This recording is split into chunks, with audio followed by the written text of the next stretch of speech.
Changed it. We were aware of Kiryu-san's condition, but once again underestimated the dangers he would face. Initially, Akane-san's procurement was our sole and simple objective. But in that case, your mission would be accomplished by now. Akane-san's at Yamai's place as we speak. You could just grab her. Indeed. Why don't you have a seat? This may take some time to explain. To put it briefly, Daidoji's plans now extend beyond Akane-san herself. Polykhana's actions have illuminated certain aspects of the mission which were otherwise obscured. That is, Akane-san's charge, the girl Lani, is Polykhana's true target. So Daidoji faction, Yamai's gang, it's all the same story. Excuse me? Yamai was chasing Akane-san without any idea why, just like you. All over Hawaii, people were hunting Akane-san just because they knew someone else was too. Everyone, desperate for a little more pull underground or a one-up on their enemies. I understand. From your perspective, we may seem all too similar. Except, we have always known why Akane-san was sought after by Polykhana. It was no mere spurious chase. What's it all about then? This information is not to be uttered outside of this room. Polykhana has negotiated a backroom deal with our government. Oh, have they now? And so, you can do better than that? Nuclear power is returning, and as for radioactive waste involved, Polykhana has offered to dispose of it. What? We've been told Nele Island, their nerve center, possesses the facilities to see it buried. Polykhana was able to coordinate this arrangement thanks to one man, Ebina, of the Seiryu clan. Ebina? Seriously? Waste is the ultimate quandary for any nuclear society. Reactors can pose more harm than good because of it. Considering that, Ebina and Polykhana represented a true godsend. The men at the top couldn't be happier, of course. They can restart the generators, construct new plants, even export them to smaller nations for massive profit. However, the Daidoji faction knows when something is too good to be true. We are certain there's some sort of pitfall lying in wait here. Okay, a pitfall? What do you mean? We're not sure. The only people who would know for certain are the ones who offered the deal. To understand Polykhana's true intentions, superficial negotiations will not suffice. We have to dissect them. And the only way to manage that is with the proper bait. So they're just bait to you? Akane-san and Lani? Yes, the Daidoji faction has seen fit to share that with us under the circumstances. Hanawa's death was unusually blindsiding. So give it to us straight. You Daidoji guys. You're like actual evil masterminds. We are a shadow power in Japan. That said, the shadows aren't what they once were. So why come to Hawaii and play proxy war with Polykhana? It can't just be as simple as stopping a bad deal. You misunderstand us entirely. Our interests lie solely in the prosperity of Japan. We simply place our focus on long-term planning rather than short-term profit. Polykhana's waste disposal is unlikely as secure as they claim, nor worth what they'd siphon from our taxes. When the future comes, what sort of country will our children inherit? That's the question every patriot must answer honestly. Huh.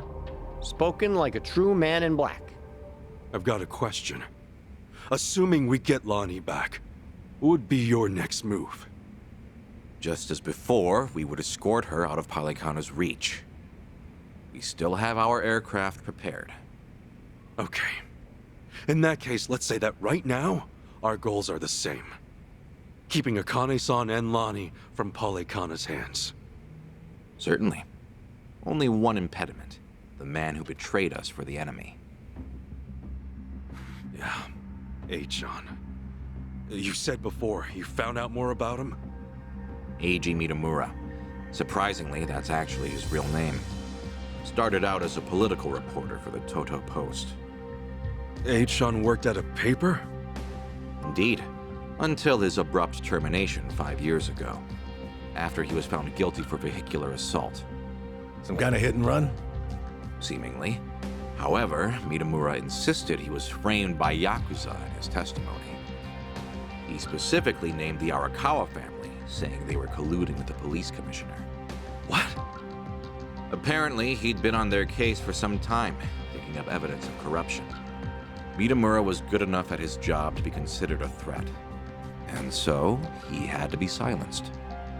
So, after another long, exhausting day on the beat, our reporter was driving home when, suddenly, a pedestrian steps in front of his car. And AG says it was the Arakawa family setting him up.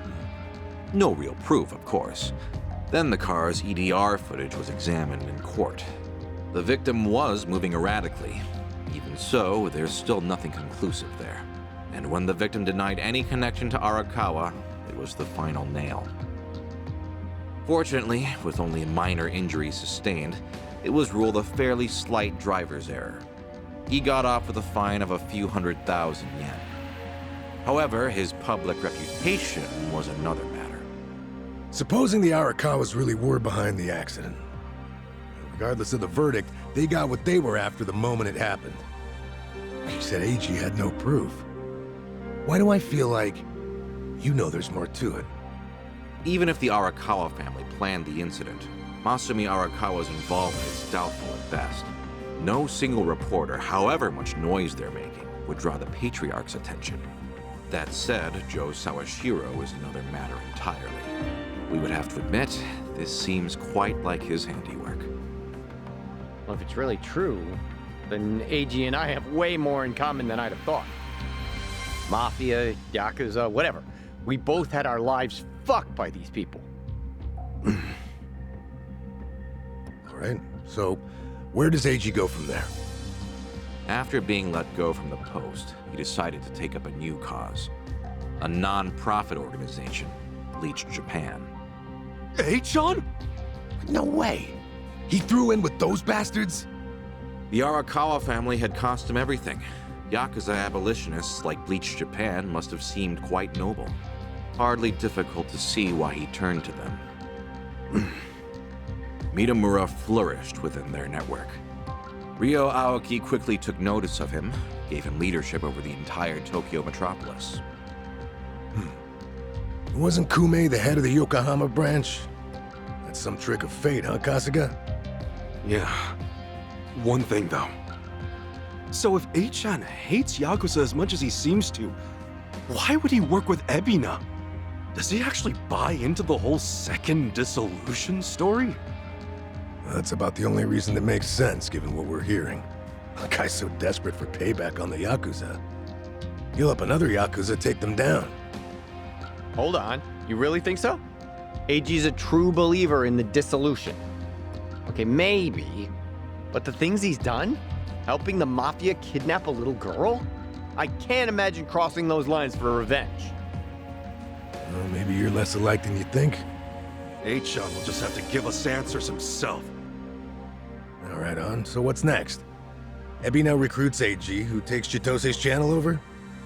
Once a reporter, always a reporter? Or a gossipy VTuber in this case. And now, the channel's practically Ebina's mouthpiece. Mitamura is likewise Ebina's proxy in Hawaii. Polycona's support strengthens him considerably. Lonnie is the key here. Without her, we fail. Kiryu-san's legacy, Hanawa's sacrifice, all will amount to nothing. Yeah, no shit, but we're still dead in the water over here. Ah! Chichan sent me a text! Whoa, what'd she say? It's just a picture. Looks like some kind of bar? She just took it. Think Chichan wants us to meet her there? Could that be where AG's hold up? Tell me, any chance you know this place? Please say you do. Oh yeah, don't worry, I got this. Shit, yeah! Kasuga-san, do you believe Lonnie's there as well? Better get there fast. Find out.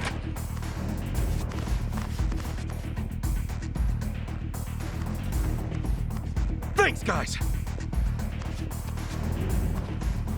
Hanawa-san, I hope your faith in them proves wise.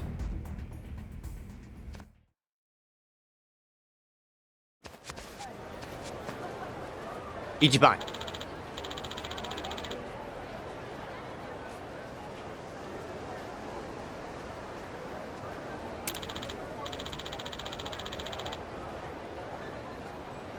Hold on.